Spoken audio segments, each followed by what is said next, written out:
Assalamualaikum warahmatullahi wabarakatuh. Sebelumnya izin memperkenalkan diri, nama saya Rifa Saiful Anwar. Di sini saya akan menjelaskan tentang implementasi kepemimpinan transformasional dalam sistem Lean di perusahaan X Manufaktur Indonesia. Perusahaan ini merupakan salah satu anak perusahaan grup dari perusahaan Jepang, yaitu yang bergerak di bidang komponen otomotif. Perusahaan ini dikenal sebagai salah satu pelopor kepemimpinan lens manufaktur di Asia Tenggara. Keberhasilan perusahaan ini tidak hanya dikembangkan atau pengimplementasian lensnya tidak hanya menggunakan alat-alat tertentu seperti Kanban, just in time, dan Kaizen, tetapi perusahaan ini sangat dipengaruhi oleh gaya kepemimpinan transformasional yang diterapkan dari atasannya langsung atau dari manajemennya langsung. Untuk komitmen manajemen puncak transformasi lain atau manajemen yang di atas, perusahaan ini di manajemennya juga mempunyai filosofi yaitu Kaizen dan Toyota Production System, di mana sebagai salah satu organisasi di mana semua CEO dan jajaran tidak hanya berperan untuk mempengaruhi kebijakan, tetapi terlibat langsung dalam aktivitas operasional praktek seperti Genba Work atau Genba Dojo. Praktek ini memungkinkan di mana pemimpin melihat langsung kinerja operator produksi secara langsung dan bertanya secara langsung tentang permasalahannya. Untuk dampak kepemimpinan terhadap manajemen kualitas, perusahaan ini tuh dia menerapkan prinsip built-in quality, yaitu mencegah cacatan sejak awal produksi.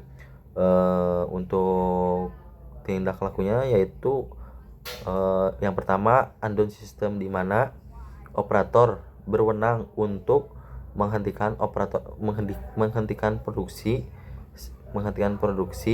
apabila terjadi abnormality, atau di kita biasanya disebut stop call wait, yaitu stop call, panggil atasan, wait, dan tunggu sampai ada instruksi dari atasan. Yang kedua yaitu tentang Pokayok, di mana sistem ini biasanya pencegahan dari kelalaian manusia terhadap mesin. Biasanya tuh dalam jig mesinnya itu ada Pokayok untuk meningkatkan kualitas. Yang ketiga yaitu quality control circle. Ini biasanya ada beberapa khusus gitu untuk mengecek setiap harinya kualitas menggunakan alat-alat seperti alat-alat kaliper dan yang lain-lain. Untuk selanjutnya, untuk transformasi ini mempengaruhi kepemimpinan, pengelolaan, dan persediaan. Perusahaan saya dia sering melakukan atau pengelolaan memakai sistem just in time dan Kanban yang bertujuan untuk mengkomunikasikan visi secara efisien. Yang kedua, menjelaskan manfaat strategi pengaruh persediaan. Yang ketiga yaitu mendorong kolaborasi lintas departemen atau lintas fungsi. Untuk manajemen ini juga ada beberapa hal lagi, yaitu tentang pengembangan hubungan jangka panjang dengan melalui program software development, yaitu biasanya buat nyetok gitu. Dampaknya itu biasanya untuk menurunkan tingkat persediaan, terus lifetime yang lebih pendek, menjadi untuk mengejar target itu lebih pendek, terus siap untuk menghadapi pasar. Selanjutnya tentang sistem dampak kepemimpinan terhadap integrasi lain.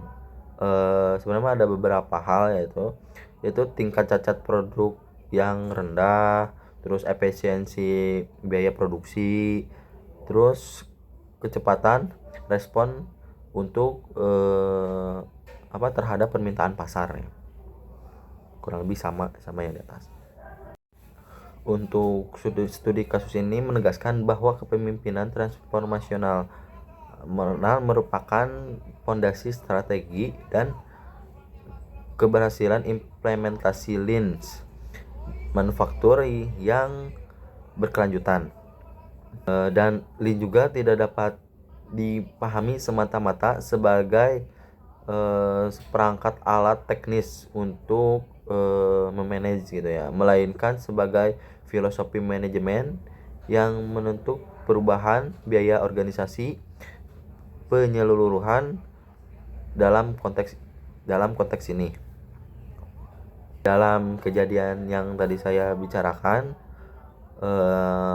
sistem ini tuh memperkuat argumen bahwa keberhasilan Lean tidak hanya ditentukan oleh kecanggihan sistem produksi, tetapi ditentukan oleh kualitas kepemimpinan, keterlibatan produksi penyediaan, use item, dan lain-lain. Hal ini menunjukkan bahwa biaya Lean berkelanjutan hanya dapat terbangun ketika pemimpin mampu menciptakan lingkungan kinerja yang terbuka dan berinteraksi pada karyawan-karyawannya. Dengan demikian, keberhasilan operasi tidak lagi diukur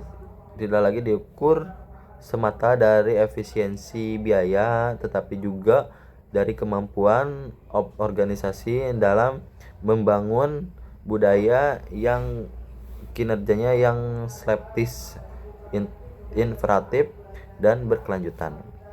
Mungkin sekian dari saya, mohon maaf apabila masih banyak kesalahan. Wassalamualaikum warahmatullahi wabarakatuh.